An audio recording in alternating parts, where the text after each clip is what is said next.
Hi guys, and welcome to my review for the LETSHUOER Cadenza 4. This is the latest release from LETSHUOER, entering a price bracket which I believe has become an absolute nightmare in terms of its competitiveness. But I think, or rather, I believe that what they've done here with the Cadenza 4 has been enough to secure its position. And if in fact the price that the Cadenza 4 does pan out to be what I am expecting, which is below the $250 price bracket, if it would be around $200, that would be ideal. I think that it will definitely have its place guaranteed and can be a viable and a solid choice. Anyway, this is the box for the Cadenza 4. Very classy as usual. Really nothing that can be pointed, no waifus, nothing. I've got nothing against waifus, but I think it's always nice to see a product having an overall appearance which is conducive with what it is supposed to be representing. Anyway, that's just my take. Open up the box. Open up that way. Brings this envelope here with some paperwork and so on and so forth. Really nothing really interesting. The IMs came sitting over there, okay, and then underneath we have a drawer that you open, and that then brings the carrying case, the tips, and the modular plugs, the alternative plugs for the modular cable. My apologies. 3.5, 2.5, and 4.4. With regards to the accessories, and I mean the case is over here, okay, that's the case, that puck style case with the LETSHUOER name engraved. Let me just put this down, nice case. It's really nothing that can be pointed out there. With regards to the accessories, I'm not really going to fault them because they are very complete. However, there is a detail that I want to bring to the attention of you guys, which is the tips are, in my opinion, way too soft. And by being way too soft, they break seal very easily. And by breaking seal very easily, they lose the seal that is needed to give the bass and the lower frequencies their necessary weight and energy. So this is a positive criticism to LETSHUOER. I would have liked to have seen this set have maybe these tips, fine, whatever, but also have the more usual tips that we see on the LETSHUOER stuff, which I usually call them the LETSHUOER tips, which are the tips that come with the S12, the S12 Pro, which are the tips that you see on things like the RT, the T10, the R1. Those tips, honestly, they do justice, in my opinion, to the Cadenza 4, or then a tip like the ones that I ended up using, because I got even a slightly better seal, which is these tips I get from Panon. All right, so that's it. Let me just quickly put this away here so it doesn't bug us. Like I said, in terms of the accessories, fine, nothing that can be faulted. In the back here of the sleeve, some information, nothing really too important. They mention a 102 decibel sensitivity and an impedance of 15 ohms, which I mean, it's not that it's a hard IM to drive, but I did find that it did take well to having a little bit more power than what usually would be the case. Anyway, that's that first part. As for the IM itself, it's now got, the cable is a nice cable, nice terminations, both on the end of the IM, modular cable, so the tips are swappable. The actual cable itself is fine, it measured decent, so nothing I can point a negative there. The IM itself is what we have now been seeing more from LETSHUOER in the last couple of months. This usage of 3D printed resin with a possible mix of metal as well, sometimes, like they've done here. The Cadenza is a 1+3, so it has a 10mm dynamic driver and then 3 BAs, so 1 on the mids and 2 on the highs. It's a mix of Sonyan and Knowles BAs. In terms of the fit, flawless. I've got nothing to say about the fit. It fits my ears at least perfectly, isolates beautifully, and with these tips I then am able to get that seal that I want to guarantee that the sound profile is the way I want it to be. With the stock tips, like I was mentioning, I was occasionally getting that sound, but any movement of my head, the seal would be broken straight away, and it was all down to the fact that the silicone is just way too soft, especially the gray ones. I mean, honestly, forget them. What did I use to measure out or to listen to the Cadenza on? I used one of my NX7s with the Yuki, the M15 and the Cayenne. I used obviously my Q15, and then also used my other NX7 with the other Cirrus Logic 43198 implementations that I like, the Snowy Night, the M2, and now more recently the TP50. So any one of these these units were used quite a bit, or rather they were used enough for me to make sure there were preferences or things that I believed matched better the Cadenza than others. The better one, or the best match, and not because it's the most expensive, but the best match was the Q15. The Q15 and the Cadenza, I mean, flawless. It's as simple as that, flawless. As for IEMs, I tried to select, well, let's go by parts. I first got here the DZ4, also from LETSHUOER, and I've got here the EJ07M. Why? Excuse me. First, because, or the main reason really, is because they all share a very common tuning. Let's call it, for the sake of argument, a LETSHUOER house sound. And the progression from one to the other is noticeable, but it's easy to identify. So I'm not going to say it's something that you can do easily, or that it's something that is faultless.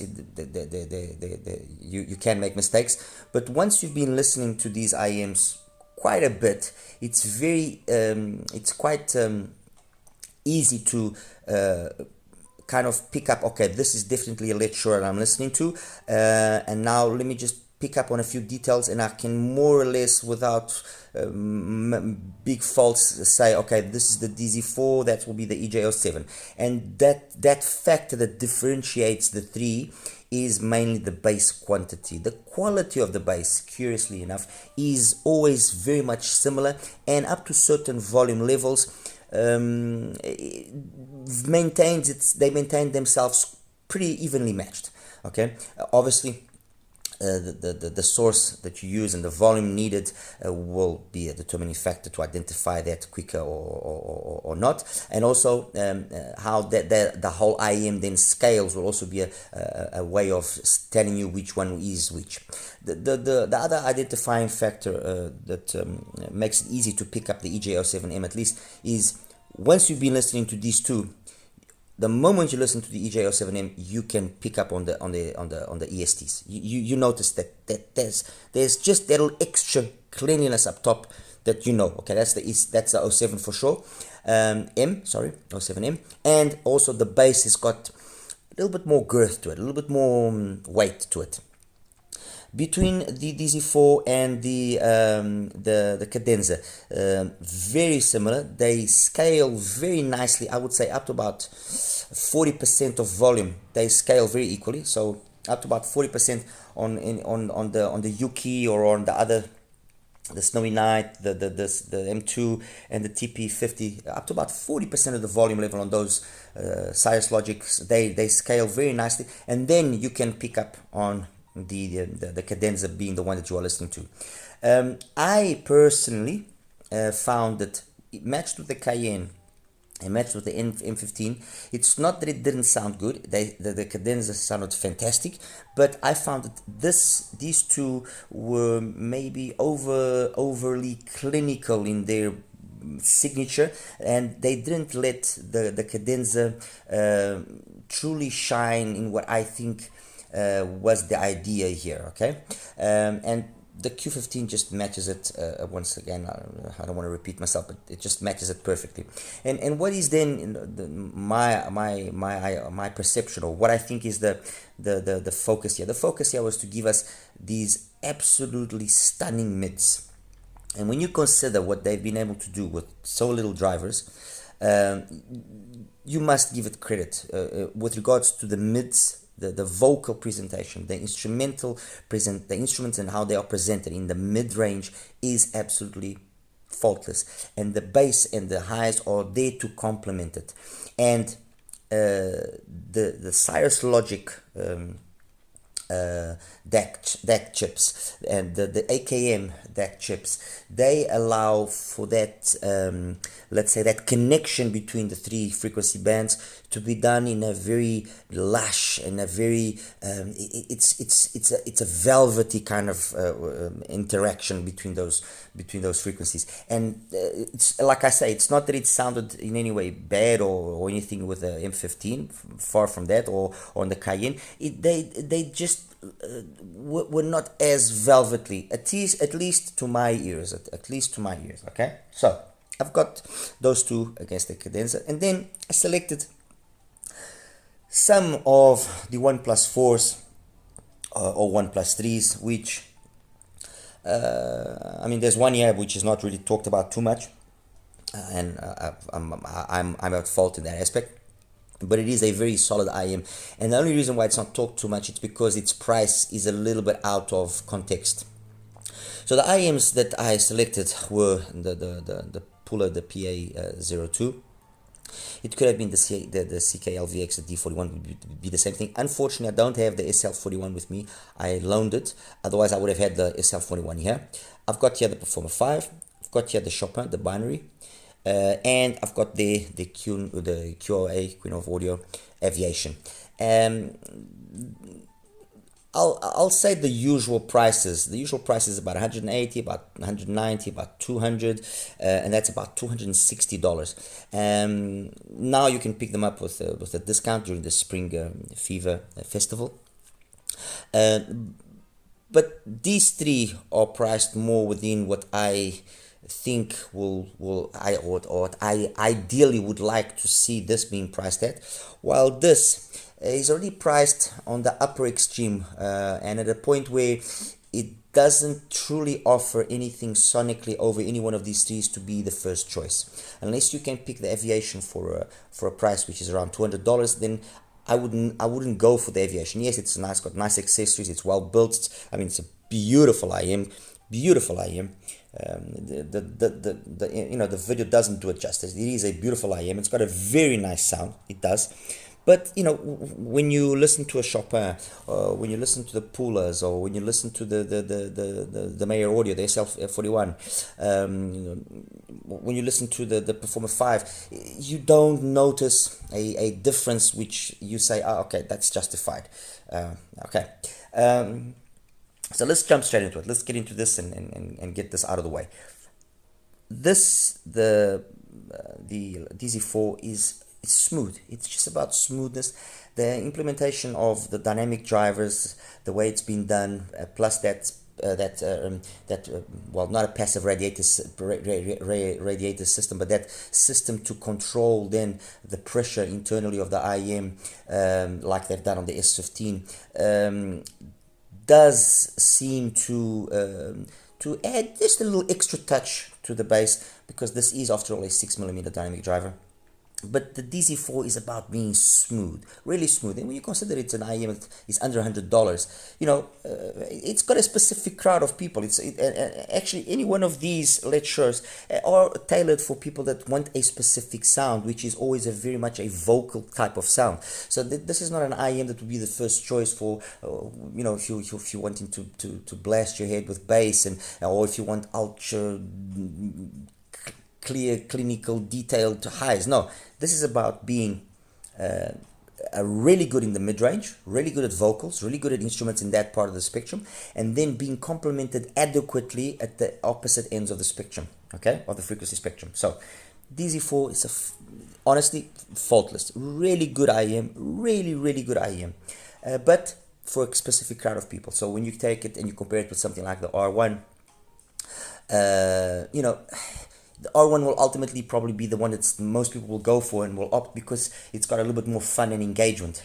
And you know, this is something that you want to listen to with jazz and with more relaxed music, with music that really kind of is going to bring out that the potential that the IEM has. So it's not that you can't listen to some EDM or something like that. You can, but it you know, it's like you're trying to, you know, go off road, or rather, let me use another analogy. It's like you are wanting to go to a track race, and instead of using the track car for its intended purpose, which is to race around the track, you want to go and do some off-roading with it.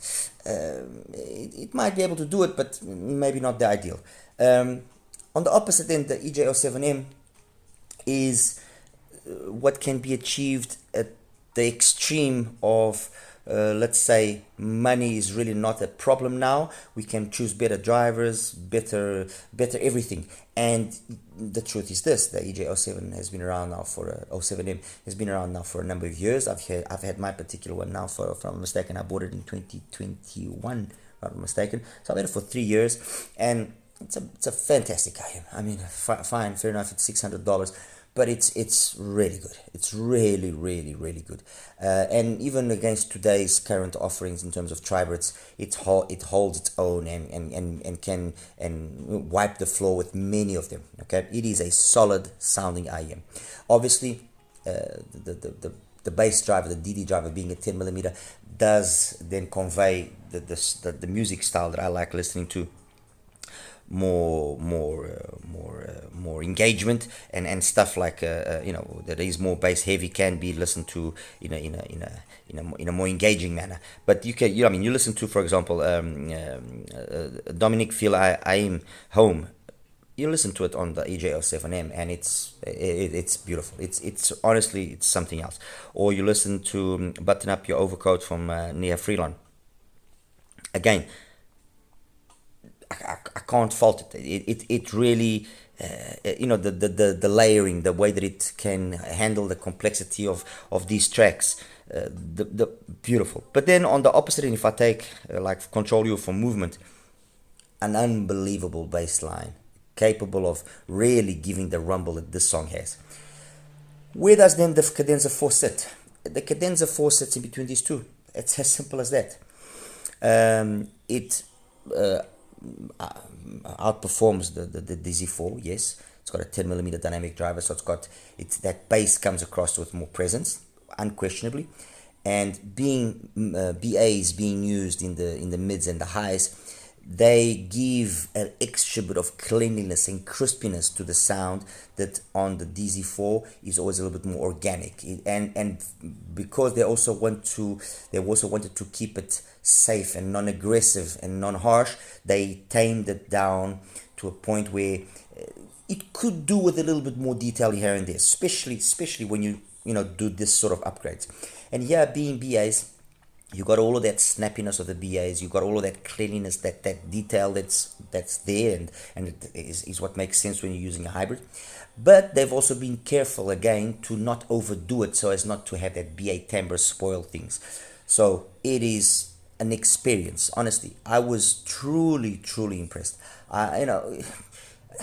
I review a lot of IEMs, like you guys know, and fortunately I've got a lot of IEMs, and I can do a lot of comparisons that many other reviewers are not able to do.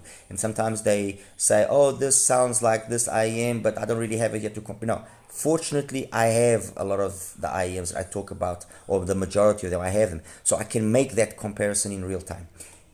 And you listen to the Pula, the PA02, you listen to the Performer 5, you listen to the Chopin, you listen even to the Aviation and a few others. And these IEMs are all, fantastic. Especially the Pula, the CKL VX, the D41 and the SL41.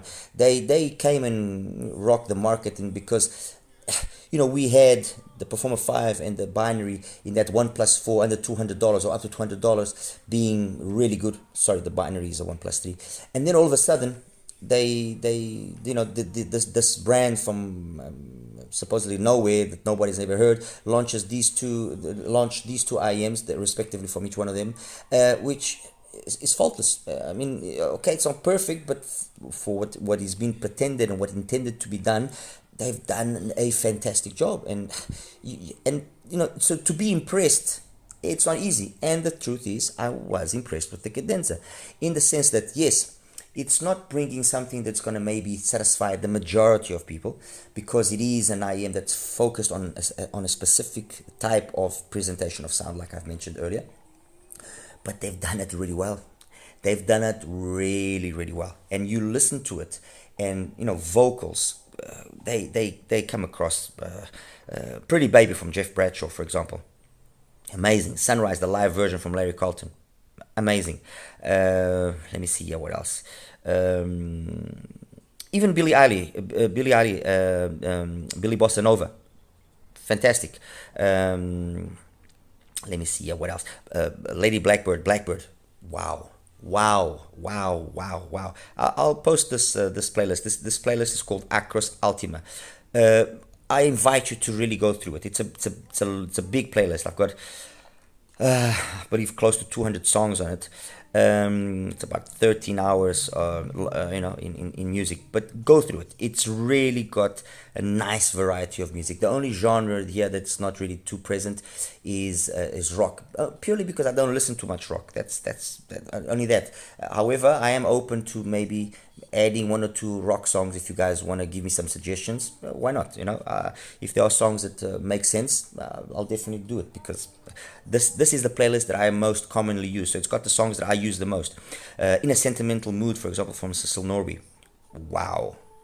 When I mean wow, I mean wow. Okay. So sonically, for me, the design premise has been met.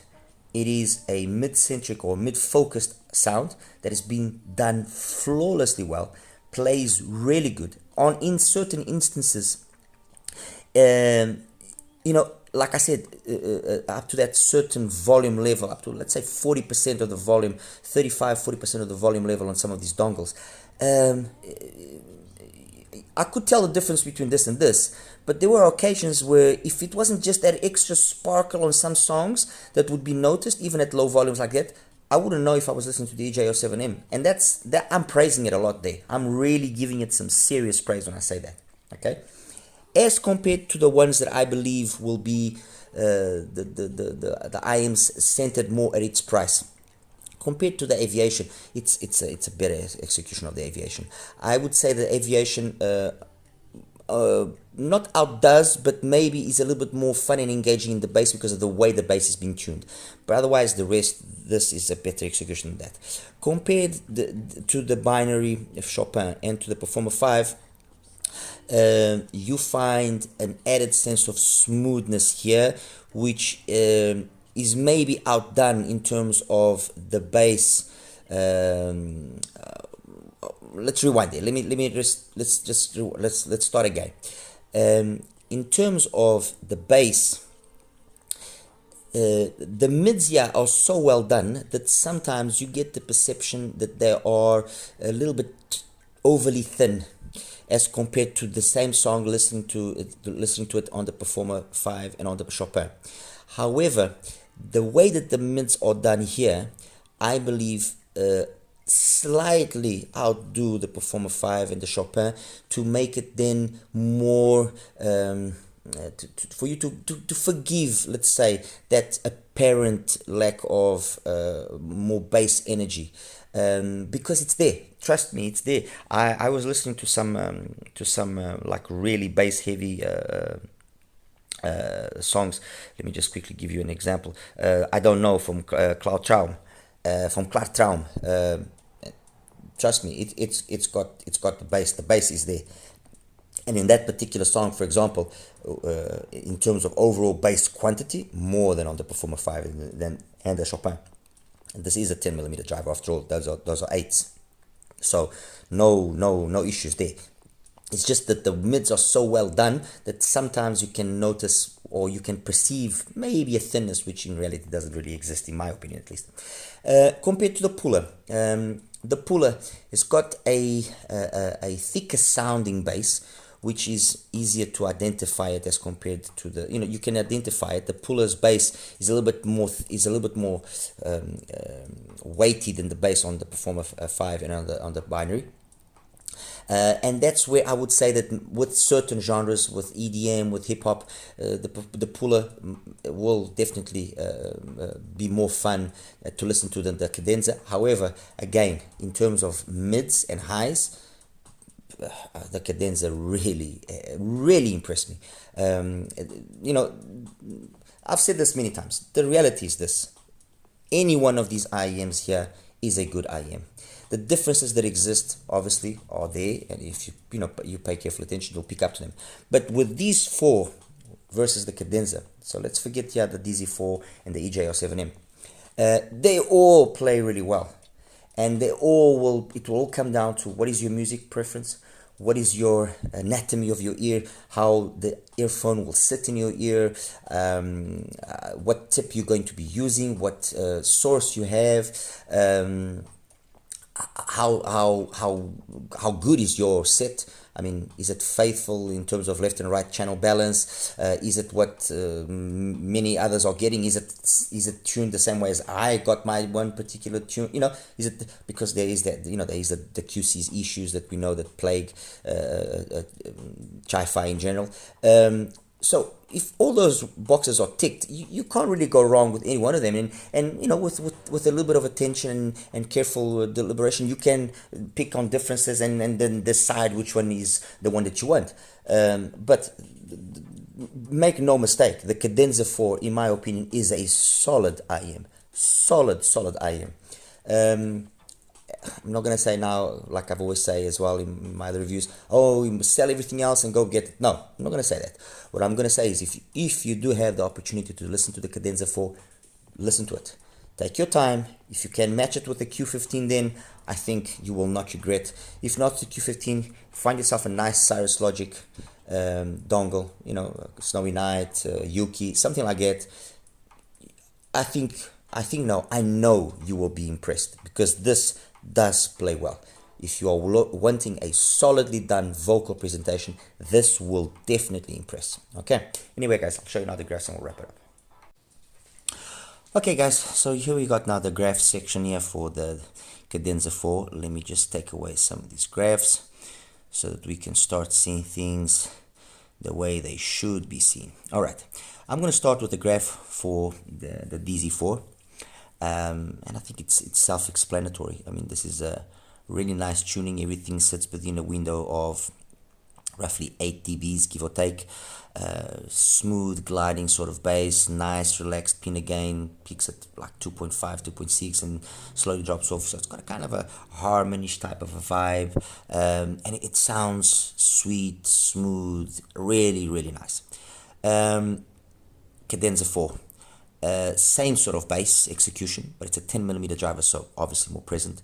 Same sort of mids, although it peaks a little bit later at 3.5, and then that extra energy that you see there in the treble and past 10Ks all down to the BAs. It's noticeable when you reach that volume level, like I was saying. It's noticeable. You will perceive it. Okay, this is definitely the Cadenza 4 because it's got that extra twinkle and sparkle to things. And the final one here is the EJ07. Little bit more bass, especially in the sub bass, it's more noticeable. And then the again, this is the LETSHUOER house sound, faultless mids, and then it's got that those ESTs giving that energy past 10K that just make things it's actually interesting because when I initially heard the EJ07M, it was the first tribrid, and so I wasn't sure exactly what to expect, and I was like, I can't really notice a big difference. And afterwards, with time, and once I started comparing it with other IEMs, and then you understand what an EST, when it's properly done, is supposed to be doing. And in my opinion, the execution of the EJ07M and the execution, for example, of the Sound Drive, the DTE 500, the execution of the EST 50 from ISN, the execution of the Panon Volt, the execution of the Mega 5 EST Ultra. Those for me are really well, or some really well executed tri-braid applications, and the EJ07M is no different. When I compare it to the Cadenza only, it's like I said, you'd notice it's got more bass, it's got a little bit more weight, and you notice that extra amount of cleanliness up top, which graphically you wouldn't think because of the way, you know, the Cadenza 4 is seemingly being more prominent in that area, but no, the EJ07 has got a little bit more. Now, comparing it then with the other IMs, let's start here first with the Queen of Audio, the Aviation. It's actually quite interesting because the execution of the Aviation in terms of the bass, it's not as neutral as what you would think by the Graph. It's actually it's got a little bit more weight to it than what the Graph might lead you to believe. But where you notice the difference is in the polished manner in which the Cadenza does things in the upper mids and treble. The things are just that little extra smoother, just more. They just flow more. It's a difficult thing to sometimes explain what I mean by flow, but it's you can hear it. Okay. Compared to this is the binary. It's interesting because for a significant part of the mids, I would say from about 300-400 hertz all the way up to about let's say 4, they sound very similar. But then you notice, and the binary does have good bass, mind you, but then you do notice that the DZ4 does, the Cadenza 4 does have that extra weight to the bass that the smaller 8mm driver just isn't able to do, and that it's got just that little extra amount of twinklies and sparklers up top, something which, mind you, the Chopin does do very well. The Chopin is very detailed up top. This here doesn't really show the reality of how detailed it is, and it's a 1+3 as well, so let's keep that in mind. Both of these are 1+3s, so very well done, very well executed 1+3s.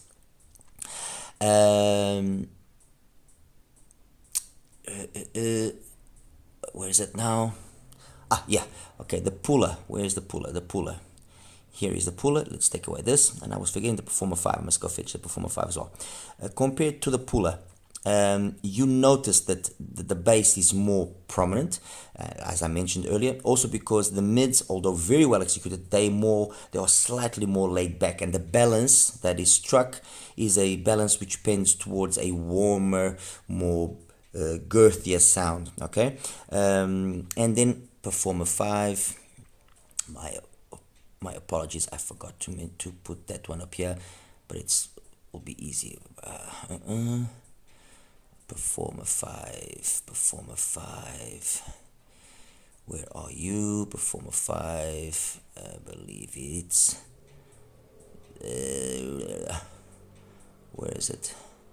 I had it done already with the AP98, which is what I wanted to keep here, to keep some consistency in this, to keep a certain consistency. I believe, yes, this one is fine. It's exactly this one. There you go. The Performer 5, let me just take away here the puller. The Performer 5, in terms of the bass, again, it's up to a certain level. You don't really notice that much of a difference. Where you notice the difference mainly is in the upper mids. Not only graphically, but audibly, you hear that there's just that little extra amount of detail on the mids of the Cadenza 4. And the male vocals, although they don't go up that high for the most part, the harmonics associated somehow make those male vocals sound just that extra cleaner on the Cadenza 4. And that's it, guys. I mean, there's really not much more that I can say. You know, this is a solidly tuned IEM that has entered a marketplace or market segment which is highly competitive. I mean, the brands that I've mentioned, yeah, they are not playing around. I'm hopeful that the price point that LETSHUOER places the Cadenza for will be a competitive one and not be something like they did with the Cadenza 12, which I thought it was just a little bit excessive. The Cadenza 12, I can understand it, right? So many drivers and this and this and that. But if the Cadenza 12 had been placed or had a price of about $1,000, I think it would have reached a lot more homes than what it did, because the price was just it just entered a completely different competitive range, and although very well executed, and I wish I could have the opportunity to listen to the Cadenza 12. So I'm basing this from people that I trust in their opinion with regards to it. That price point was maybe mismatched with the performance that would be expected at that price. And in the case of the Cadenza, if they are able to keep it there within those just over $200 price bracket, I think they've got a solid winner. They've got a really solid winner. Okay. As always, any questions, please feel free to ask me, and I'll do my best to answer as quick as possible. Take care now. Bye bye.